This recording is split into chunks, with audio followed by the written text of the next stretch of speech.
Bonjour à tous, je me prénomme Sabine Aguet, je suis coach spécialisée dans l'accompagnement des personnalités atypiques.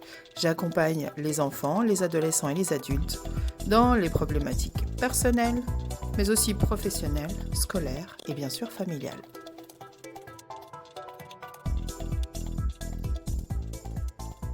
Ça doit enregistrer. Alors, bonsoir à toutes. Parce que je crois, je vérifie. Donc Sarah, Audrey, Myriam, Nathalie, Sandrine, Sophie, Féline, il me semble. Voilà, en grande majorité, on se retrouve entre femmes. Donc vous êtes ici ce soir. Je pense que j'espère que vous avez toutes eu l'occasion de lire ce petit texte que j'avais envie de vous mettre sur. Attendez, parce qu'il faut. Voilà, je suis un peu toute seule ce soir. Oui, alors, j'ai juste une question en privé à laquelle je vais répondre. Je peux prendre les questions par chat. Je peux y répondre ici, y répondre après. On peut aussi les poser après l'enregistrement. Mais c'est ce que je disais, je profite d'aller jusqu'au bout de ma présentation, même si ça sera un petit peu moins interactif. Ensuite, je coupe l'enregistrement et puis vous posez toutes les questions personnelles que vous souhaitez. D'accord ? Donc, j'avais envie de vous mettre ce petit texte en introduction, ce témoignage, doublé du merveilleux album de Grand Corps Malade, dont moi je suis absolument fan, qui parle des femmes, voilà. Même si le burn-out parental, donc le thème de notre soirée de ce soir, ne concerne pas exclusivement la gente féminine. Voilà. Donc,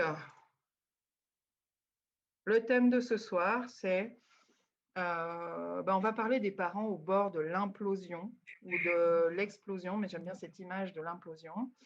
On parle d'épuisement parental. Le terme burn-out parental est encore un peu tabou. Pourquoi ça je n'en sais rien.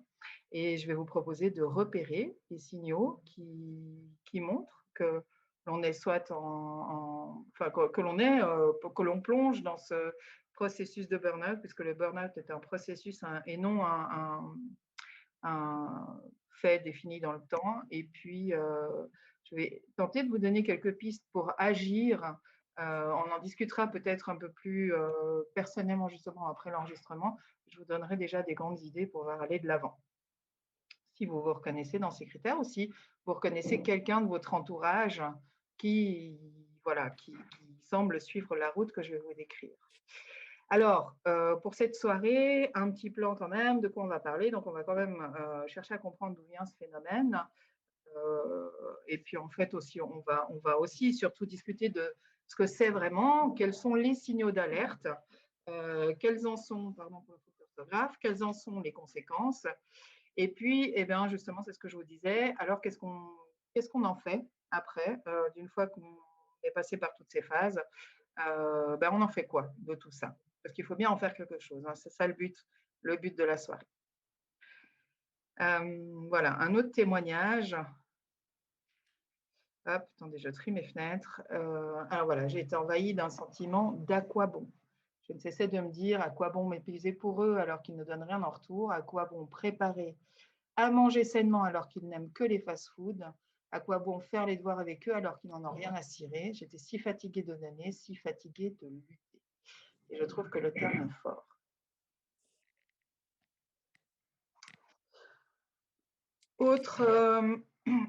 Autre témoignage, sans mentir et toute honte bue, il y a des soirs où je me voyais fuir, abandonnant tout le monde pour me payer une chambre d'hôtel, couper mon portable et dormir durant des jours. Comment peut-on en venir à ressentir de telles bouffées d'agressivité envers les personnes que l'on aime plus que tout et pour qui on serait capable de donner sa vie?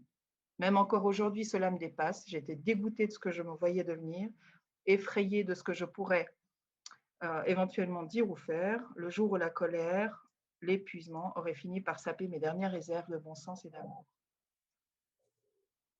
C'est quand même un témoignage assez fort et qui image assez bien ce processus ou cet état d'épuisement dans lequel les parents peuvent se trouver. Autre témoignage, d'un homme cette fois-ci.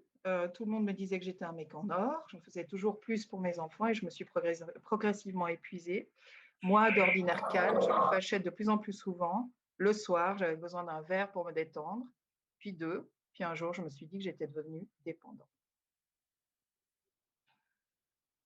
Alors, ce phénomène-là, d'où vient-il? Parce que, encore aujourd'hui, même si on en parle un petit peu plus, et heureusement qu'on en parle un peu plus, ça donne le droit quand même aux parents de ressentir cet épuisant, eh bien, ça reste quelque chose de tabou et dans la tête de beaucoup de monde quand même, malgré tout, ça reste voilà, une préoccupation, peut-être trop accrue, d'un état ou voilà on entend souvent dire bon voilà elle s'entend trop, elle s'écoute trop parler, euh, elle réfléchit trop, elle pense trop à ça, nous de notre temps, etc.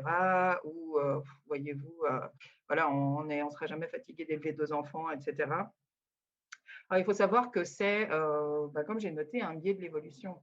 Il y a quelques années, et même de nombreuses années en arrière, le rôle du parent et le rôle de l'enfant, d'ailleurs dans la société, n'étaient pas du tout le même.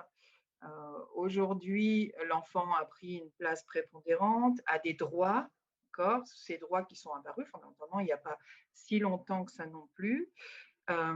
Et puis, avec ces droits, petit à petit, une préoccupation grandissante de la part du parent à donner accès à son enfant à un développement personnel cohérent, au bonheur tout simplement, le plus possible d'ailleurs. Si on prend il y a à peu près 100 ans en arrière, alors bon, environ, hein, mais il y a 100 ans en arrière, un enfant naissait et puis en gros hein, était un peu laissé pour compte. Donc, il restait là dans son environnement. Dans certaines familles, même il y a 100 ans, l'enfant avait de la chance de manger tous les jours. Donc, il y avait quand même beaucoup moins de considération qu'aujourd'hui, où aujourd'hui, sans que je porte un quelconque jugement là-dessus, je le précise, l'enfant reste le centre de l'attention dans un contexte familial. Donc, on imagine fort bien que ça modifie aussi ce rôle de parent, le regard que le parent pose sur son enfant et le regard que le parent pose sur son rôle éventuel.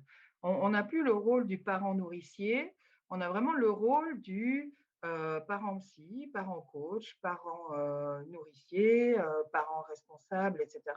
Donc, c'est un parent qui a une multitude de casquettes et puis, j'ai envie de dire qu'aujourd'hui, avec l'arrivée tout à fait positive, encore là, je ne pose aucune critique là-dessus, de toutes les théories rattachées à la bienveillance et à l'éducation bienveillante, et puis toutes les recherches qui ont été faites au niveau développemental de l'enfant, cognitif, etc.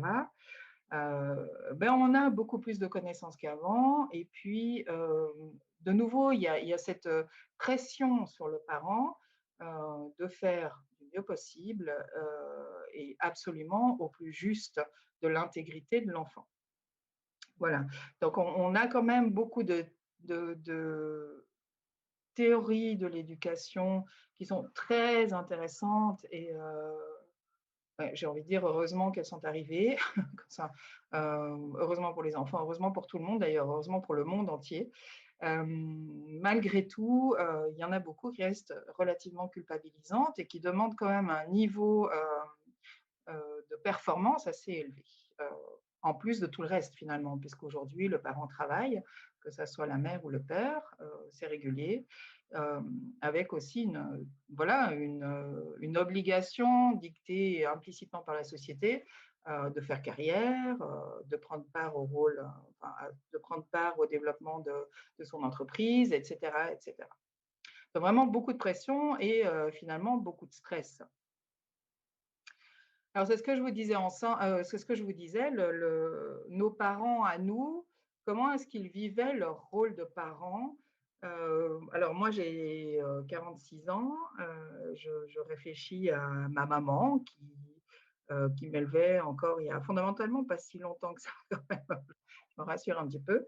Je me souviens que, alors oui, elle était très présente pour moi.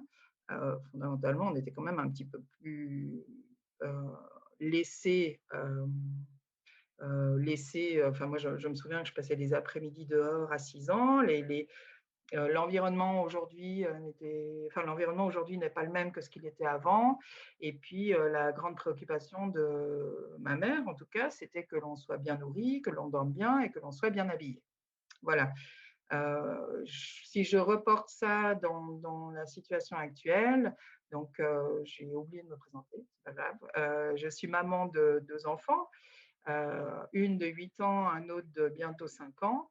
Et alors certes, j'ai toujours la préoccupation, de leur alimentation, d'un bon sommeil et d'un habillement, d'un toit, tous ces besoins primaires. Mais j'ai aussi une grande, grande préoccupation sur un développement, adéquat, équilibré, un développement psychologique. D'accord?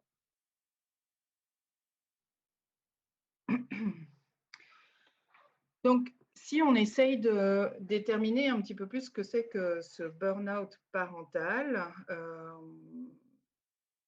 parce que le terme épuisement parental ou burn-out parental, ça donne quand même une indication sur l'intensité de la chose. D'accord? C'est pas parce qu'un parent se plaint de temps en temps d'être fatigué qu'il est forcément en burn-out parental. Euh, alors, c'est quand même, quand il y a présence, on parle beaucoup aujourd'hui de charge mentale. Moi, j'ai envie d'aller un petit peu plus loin, c'est vraiment une surcharge mentale.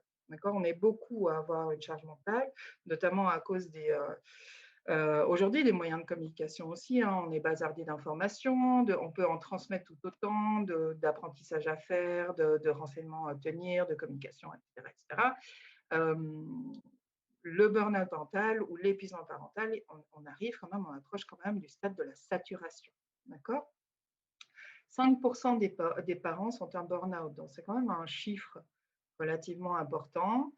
8% des parents sont à risque, 13% des parents sont en souffrance. Et puis, dans ce processus-là, sont engagées 2 fois plus de femmes que d'hommes. Voilà pour les chiffres. Alors, finalement, le burn-out, c'est ce que je vous disais tout à l'heure, c'est vraiment un processus. Il faut vraiment faire la distinction entre le burn-out parental, le burn-out professionnel et la dépression. Comment est-ce qu'on distingue ces 3 choses? Eh bien, déjà, le burn-out parental est vraiment rattaché à une problématique familiale. D'accord? Le burn-out professionnel est une problématique professionnelle, ça paraît très bête de le préciser, mais malgré tout, c'est comme ça qu'on le détermine. On regarde d'où vient l'épuisement et si l'épuisement est lié à une problématique familiale, vraiment, on s'en va plus sur une suspicion de burn-out familial, parental. Alors, comment est-ce qu'on en fait la distinction avec la dépression? C'est que quand il y a une dépression, c'est que en fait, la dépression est présente dans tous les domaines de la vie. Il n'y a pas qu'un burn-out, il y a pas que le domaine familial ou le domaine professionnel qui est touché, ce sont vraiment tous les domaines de l'existence qui sont touchés lors d'une dépression. Donc là, on comprend bien que le burn-out parental, c'est vraiment, je le redis encore, rattaché à une problématique familiale. Alors pourquoi je leur dis? Parce que dans le contexte d'un accompagnement au niveau d'un épuisement constaté, eh bien, moi, personnellement, je vais vraiment chercher à comprendre par différentes techniques, notamment des questionnaires que je fais passer ou des questions que je pose. Je vais chercher à comprendre d'où vient la source d'épuisement pour vraiment adapter ensuite mes actions, mes propositions, etc. Donc, le burn-out, en fait, qu'est-ce que c'est? C'est un stress présent, d'accord? Et ce stress rencontre une résistance. Donc, le parent, dans le contexte d'un burn-out parental, pardon, j'ai le soleil en pleine figure, c'est agréable du soleil, mais ça dépend quand. Donc, dans le contexte d'un stress très important, le parent tient le coup, hein, puisque de toute façon, il n'y a vraiment pas moyen de faire autrement. Donc, il y a vraiment cette résistance. Le stress rencontre la résistance. Et puis petit à petit, ben, ça crée de l'épuisement, de la fatigue, une fatigue, importante et puis, et ben, fait bizarre, mais c'est comme ça qu'à la présence de cortisol, heu, on rencontre des problématiques, liées au sommeil et donc manque de sommeil. On connaît les effets du manque de sommeil, donc on s'en va vers plus de stress de nouveau. Ce stress, de nouveau, cette augmentation de stress va de nouveau rencontrer de la résistance. Donc, s'il y a résistance, il va y avoir un peu plus d'énergie de dépenser. Donc, de nouveau, épuisement, baisse d'énergie et c'est reparti, le stress, le manque de sommeil qui s'amplifie, etc., jusqu'à ce que tout explose.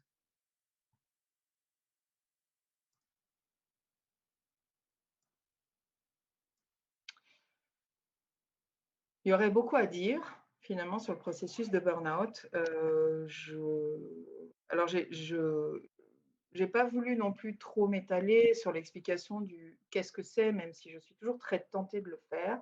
Parce que je pense que ce qui est intéressant ce soir, c'est surtout, ou du moins c'est ce que j'espère, que ce qui est intéressant pour vous, c'est ce que vous venez chercher, c'est surtout la connaissance des signaux d'alerte pour que vous puissiez être alerté sur ce qui se produit chez vous éventuellement, ou chez l'une de vos connaissances, et puis sur les moyens d'action.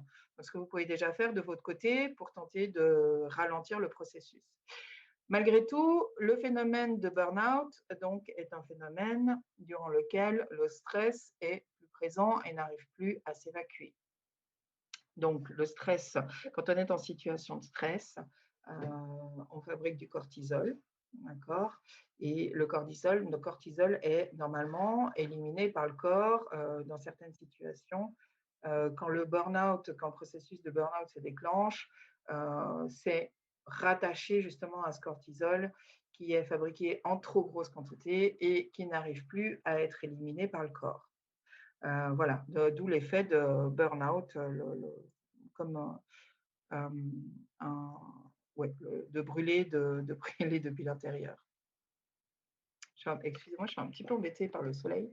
Je ne vois plus très bien mon écran. Je vais mettre une visière. Heu, je ferme ça et j'avance. Donc on a des parents qui témoignent, dans les cabinets de spécialistes, heu, qui sont formés à l'accompagnement de ce burn-out, donc des parents qui disent: «J'en peux plus, je suis épuisé, je voudrais partir loin», donc on a de nouveau cette notion de vouloir s'enfuir, tout lâcher, je suis au bout du bout. Je crois que si j'entends encore une fois «maman», alors que c'est un mot que l'on rêvait toutes à peu près d'entendre, je vais devenir folle de rage. Je suis au fond d'un gouffre où je me sens bouffée de l'intérieur.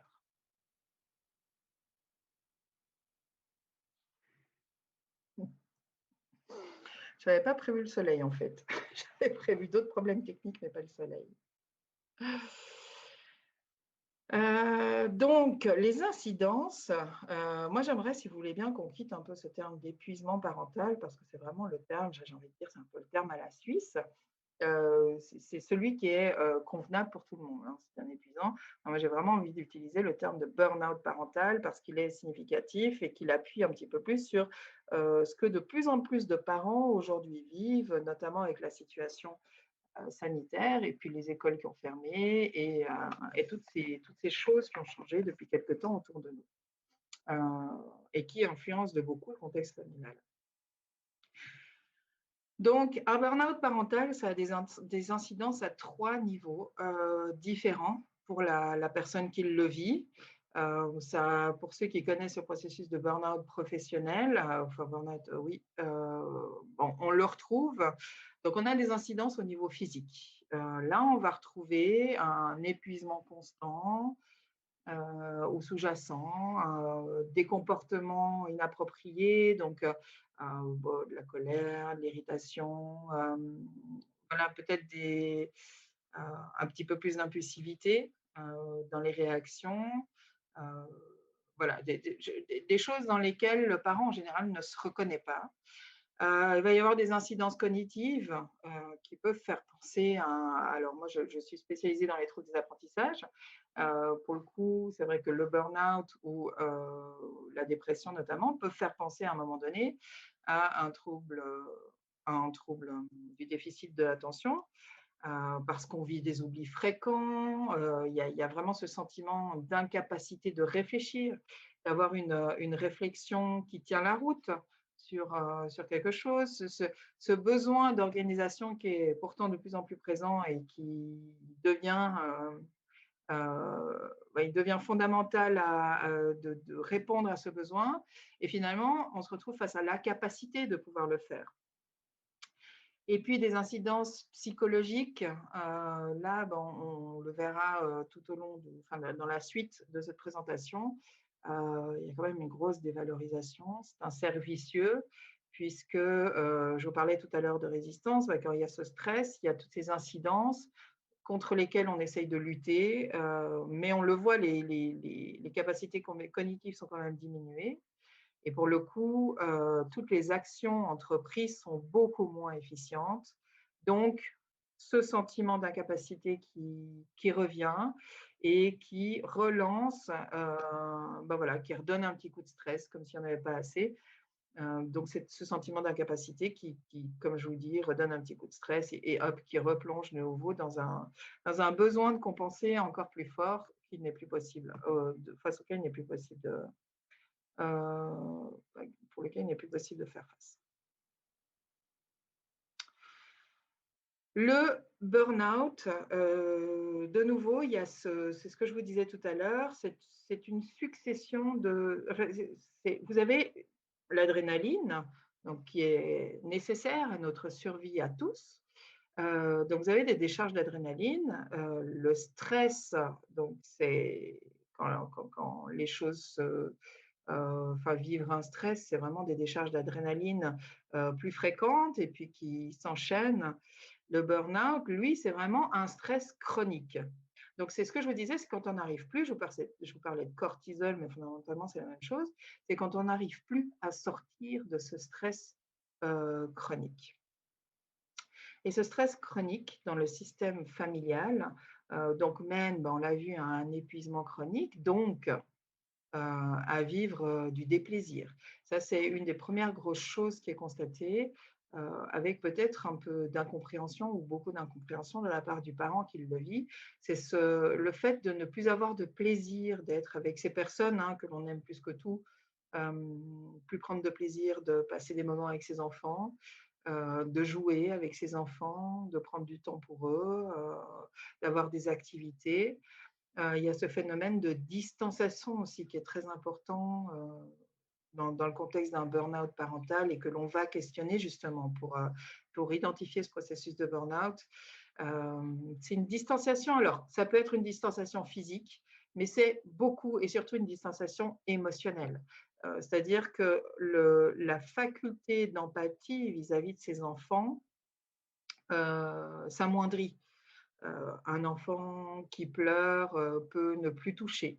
À ce moment-là, un enfant qui fait part d'un besoin ou d'une tristesse, etc., peut ne plus provoquer chez son parent le même sentiment, la même émotion qu'auparavant. Donc, il y a de nouveau cette distanciation émotionnelle qui, elle aussi, peut complètement déphaser un parent.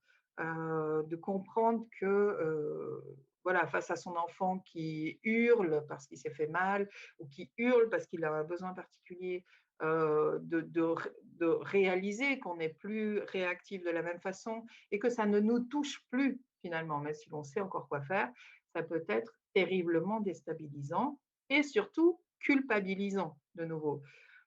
Donc il y a cette culpabilité qui rentre en matière, cette incompréhension et puis qui de nouveau, là aussi, crée du stress, et un réflexe de renforcement de tout ce qui est, capacité, organisation. Mais je vous rappelle que quand on est dans ce processus-là, c'est un peu le chat qui se mord la queue puisque tout ce qu'on essaye de mettre en place devient finalement un peu bancal puisqu'on n'a plus les capacités cognitives de le faire.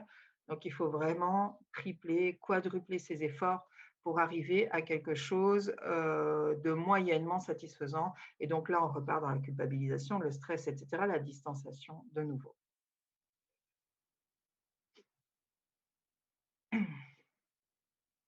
Donc, quand on vit le burn-out parental, on est un peu, alors de nos jours, on utilise souvent le mot en mode.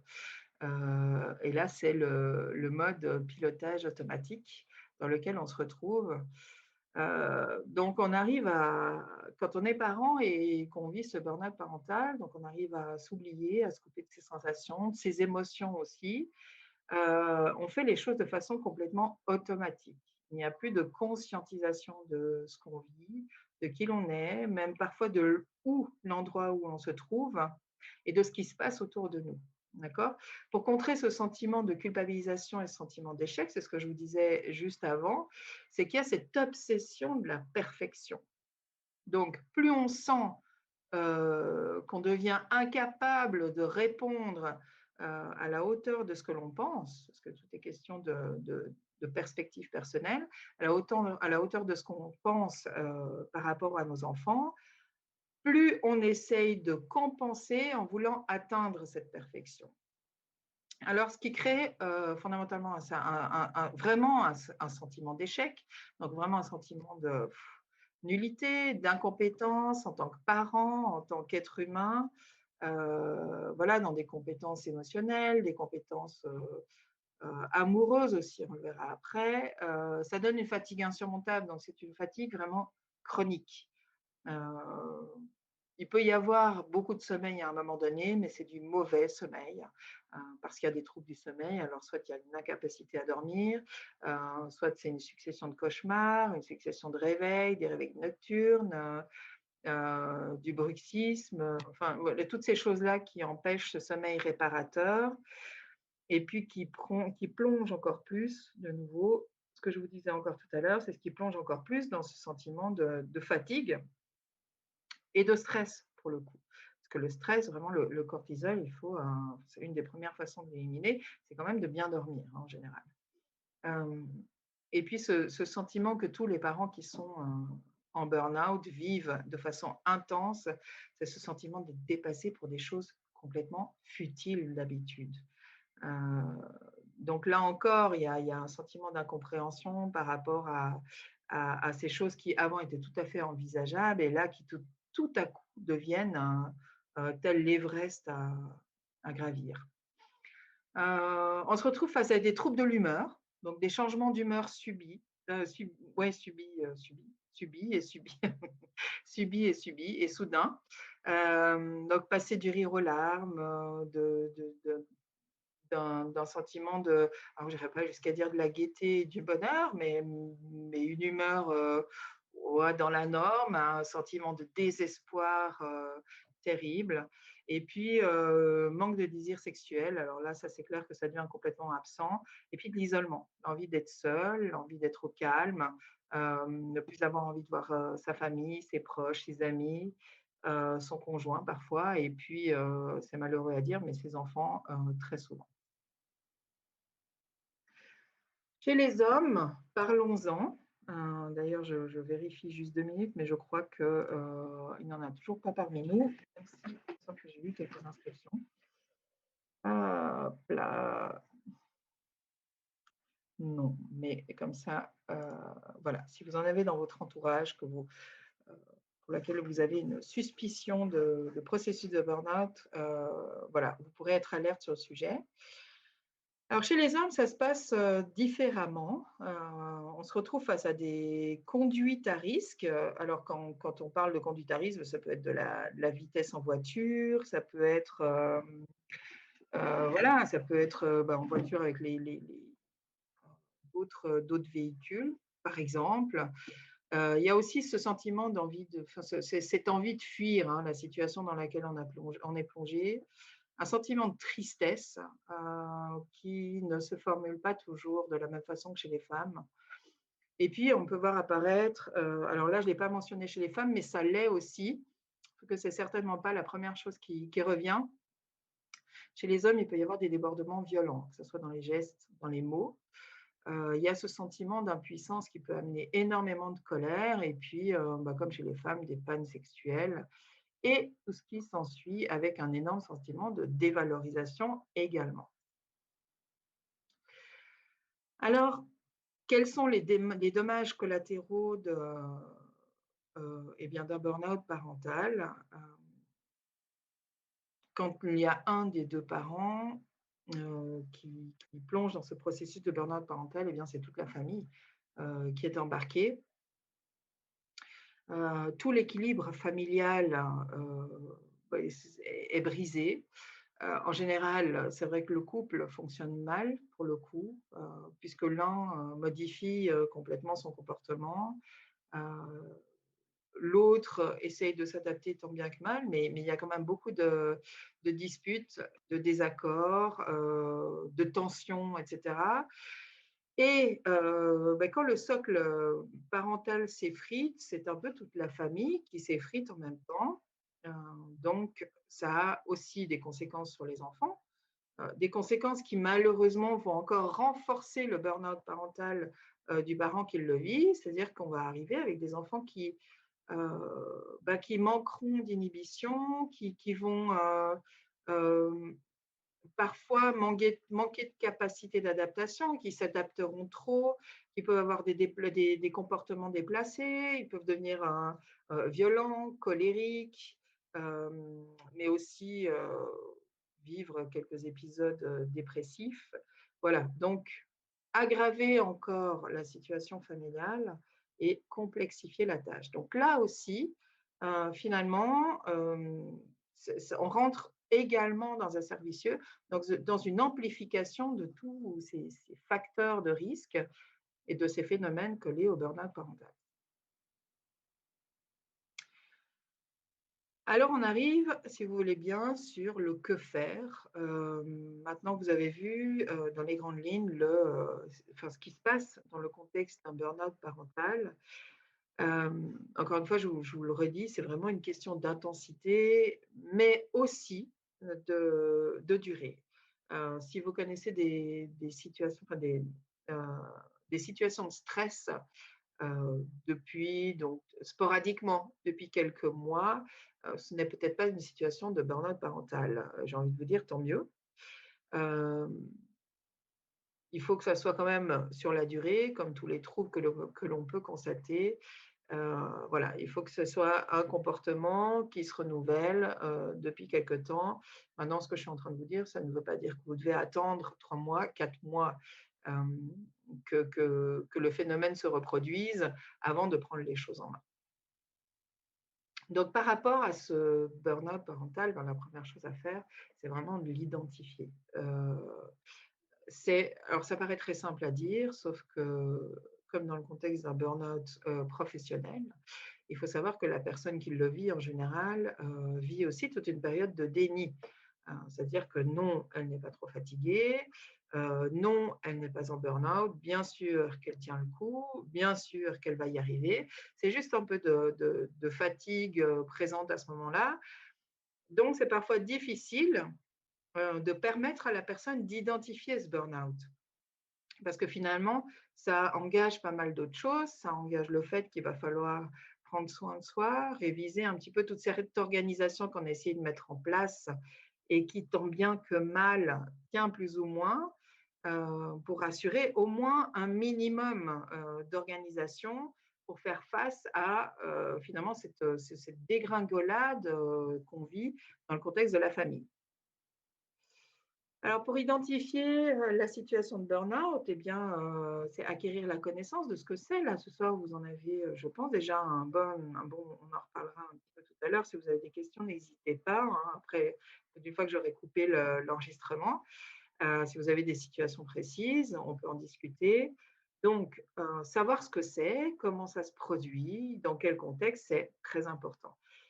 S'observer et analyser. Alors, s'observer soi-même ou observer les autres, hein, parce qu'il peut s'agir d'une sœur, d'une mère, d'un père, d'un frère, d'un copain, d'un ami, et cetera, ou même de son mari, de son conjoint, de son épouse.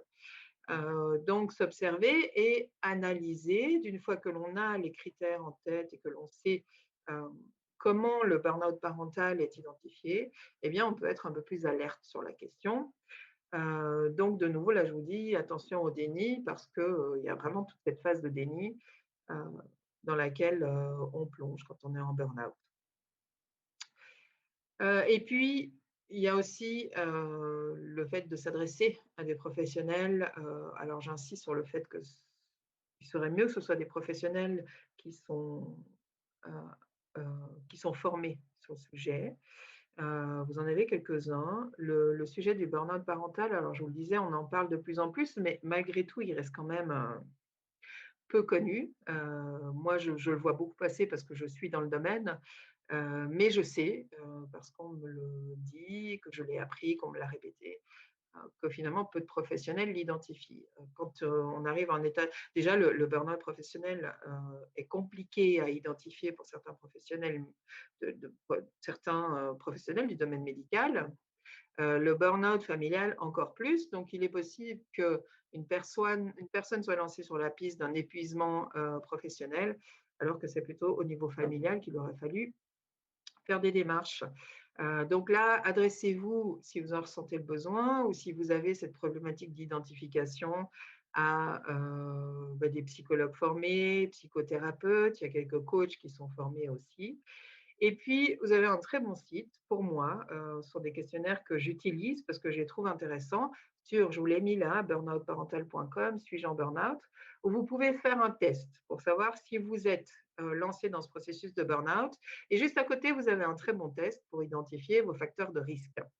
Déjà pour commencer le travail, ensuite pour cibler quelles seraient les actions à entreprendre, tenter de relever, ou du moins de freiner la situation déjà dans un premier temps, de freiner la chute.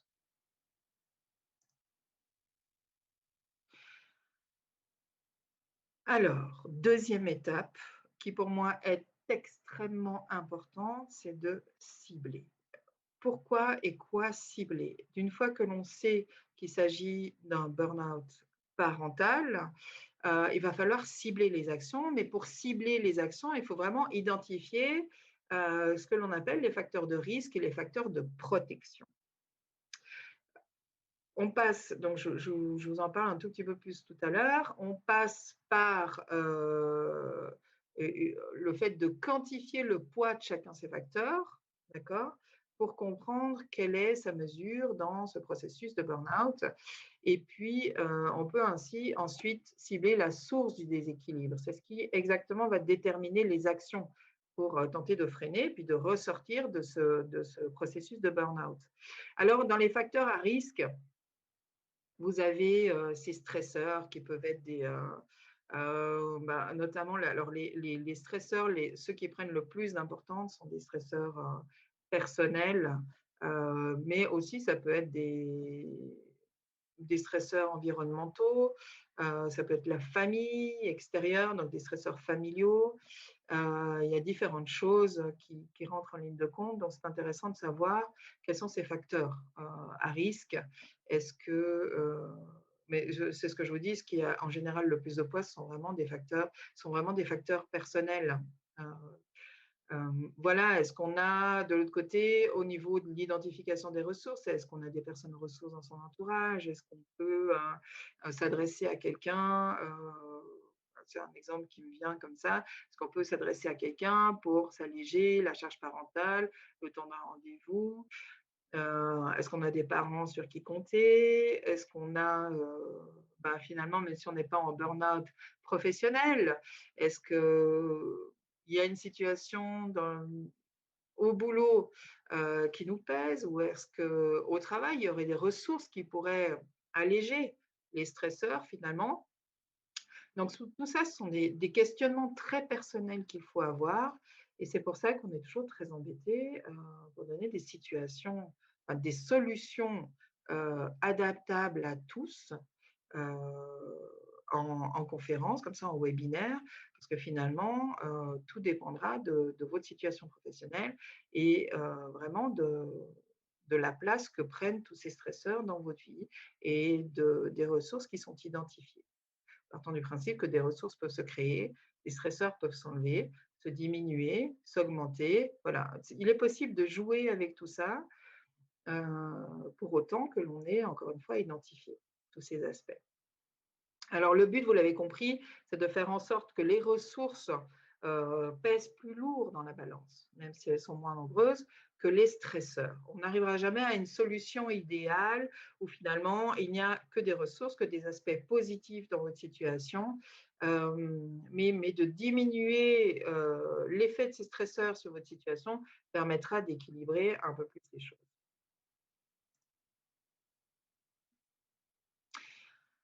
Une fois qu'on a identifié tout ça, eh bien, il faut actionner. Donc là, je vous donne des exemples. Je vous parlais de sommeil tout à l'heure. Il faut vraiment renforcer le sommeil.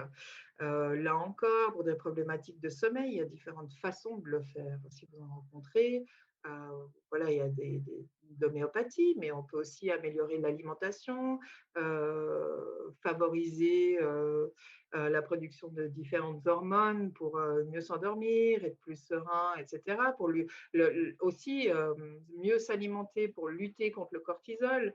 À partir du moment où on connaît ces hormones qui rentrent en ligne de compte dans la lutte contre le cortisol, on peut ensuite mieux les gérer.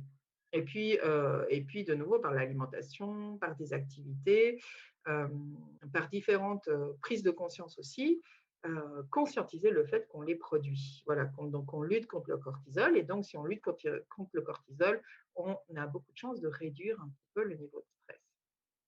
Donc ça, ce sont les hormones, ce qu'on appelle joliment les hormones du bonheur. Moi, je trouve ça un petit peu dommage parce que ça leur donne une connotation très légère comme ça, et finalement, elles sont indispensables à notre survie. On en parlait tout à l'heure des ressources, donc il faudrait vraiment travailler à renforcer les ressources personnelles, mais du coup, ses propres ressources, et puis alléger les stresseurs personnels.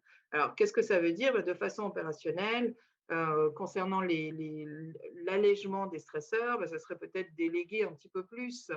Mais enfin, je vous balance des choses comme ça très faciles, hein, parce que je n'ai pas de, enfin, j'ai des situations en tête, mais ce n'est pas forcément applicable parce que peut-être que vous me direz, oui, mais enfin, moi, je n'ai pas de famille autour de moi et puis prendre un moyen de garde va me coûter trop cher, je n'ai pas les moyens, etc.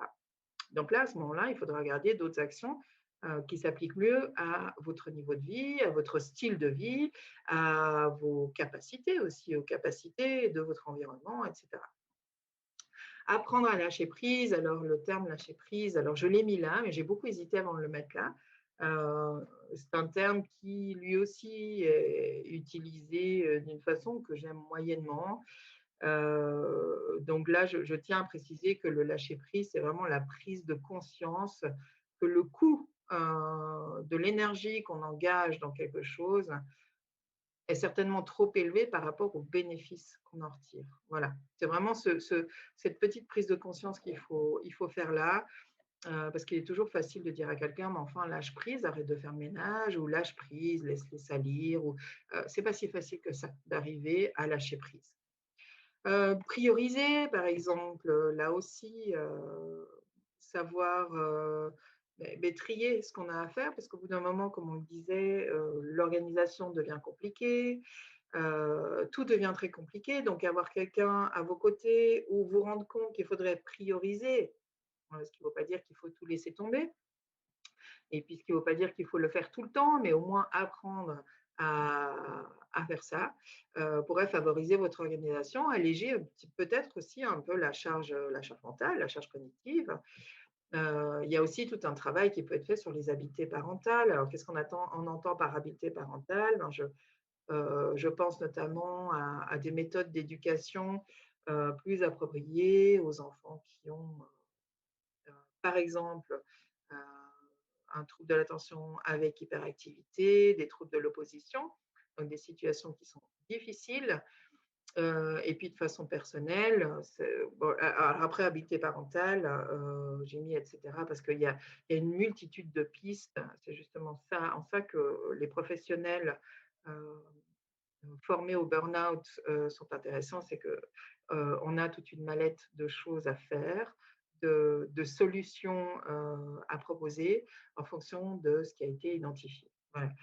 De façon personnelle, ben, c'est surtout prendre soin de soi. Alors prendre soin de soi, c'est un grand terme et puis quand on a vraiment, cette impression de ne pas avoir de temps pour soi, de ne plus avoir de temps à dédier à sa famille et cetera, c'est facile de dire qu'il faut prendre soin de soi. Hem, Quand on pense à prendre soin de soi, on pense tout de suite à se faire un massage, engager des moyens financiers, engager du temps.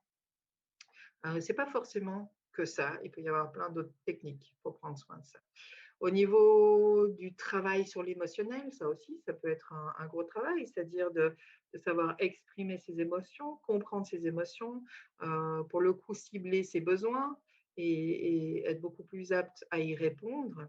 Et puis faire un travail sur la régulation émotionnelle aussi, comment est-ce qu'on arrive à descendre ce niveau de stress, à descendre ce niveau de colère et à rétablir heu, des relations un peu plus saines au sein de la famille et puis aussi avec les autres membres de notre entourage.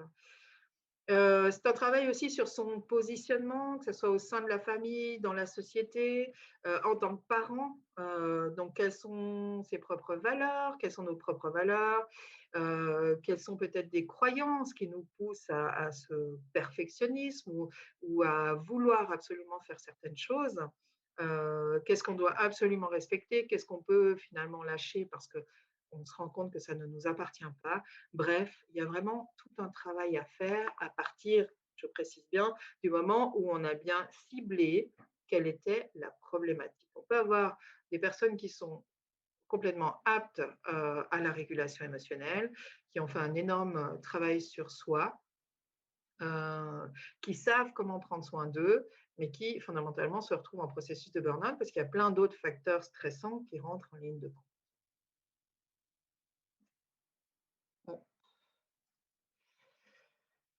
J'essaie de me décaler de l'autre côté de mon bureau. Donc, non.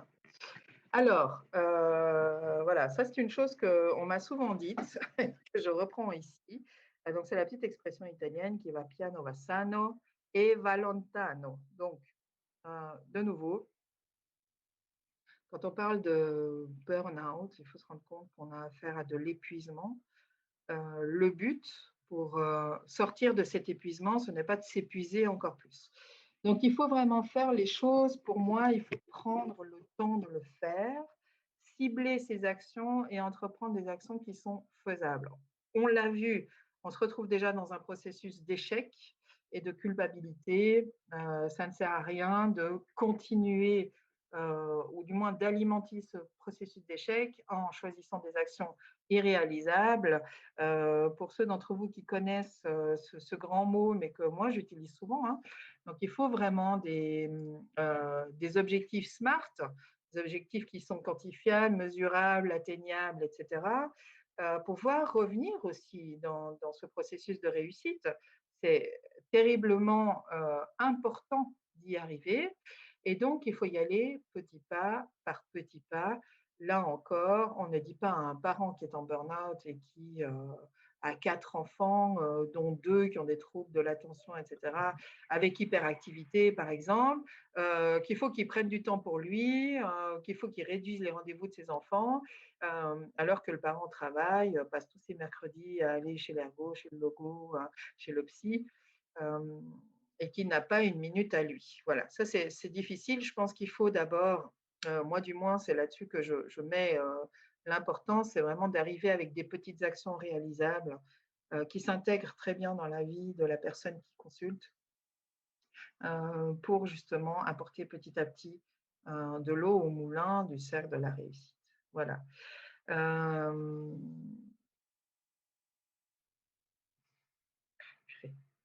Alors, est-ce qu'on arrive à s'en sortir seul de ça?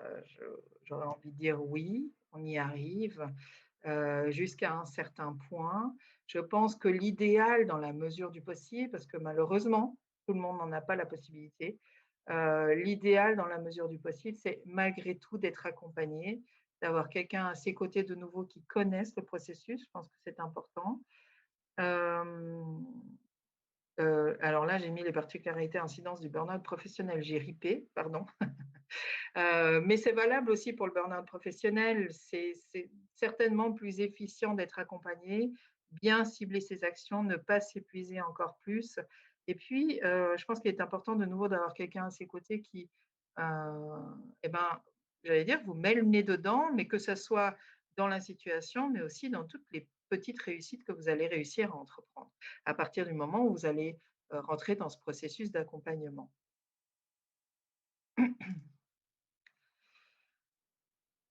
Alors, quelque chose qui est très intéressant aussi, c'est de s'en sortir en groupe, quand c'est possible. Je suis en train de réfléchir à mettre en place, des petites vidéos, des petites astuces, des choses comme ça que je distillerai sur un groupe que j'ai créé sur Facebook qui est encore, à l'état, vraiment d'embryon puisqu'il y a très peu, je crois qu'il y a 2 3 membres pour l'instant. Parce qu'il était en réflexion. Ça s'appelle le groupe anti-burnout des parents d'enfants 10 TDAH, HP, TSA. Alors, je suis navrée pour les autres parents, même si le burn-out parental vous concerne, parce qu'il y a différentes situations dans lesquelles, bah, voilà, les situations beaucoup plus à risque, hein, hem, dans lesquelles, ben, on retrouve ce burn-out parental qui est très présent. Je m'intéresse particulièrement, aux troubles des apprentissages et aux particularités cognitives et que, je réfléchis beaucoup sur le burn-out dans une telle situation. Donc, ce groupe Facebook va, être alimenté, je l'espère, à partir, de voilà, du début d'été, où vous aurez, des astuces, peut-être des visios, des temps d'échange, des moments où vous pourrez, profiter pour poser, quelques questions. Le groupe n'est pas ouvert à tout le monde. Je tiens à avoir soit une conversation, si possible au téléphone, avec les personnes qui souhaitent y rentrer, soit un échange, par écrit, mais je suis un petit peu moins à l'aise, quand on parle de tout ça par écrit. Donc, n'hésitez pas à faire une demande et puis, je viendrai vers vous pour échanger.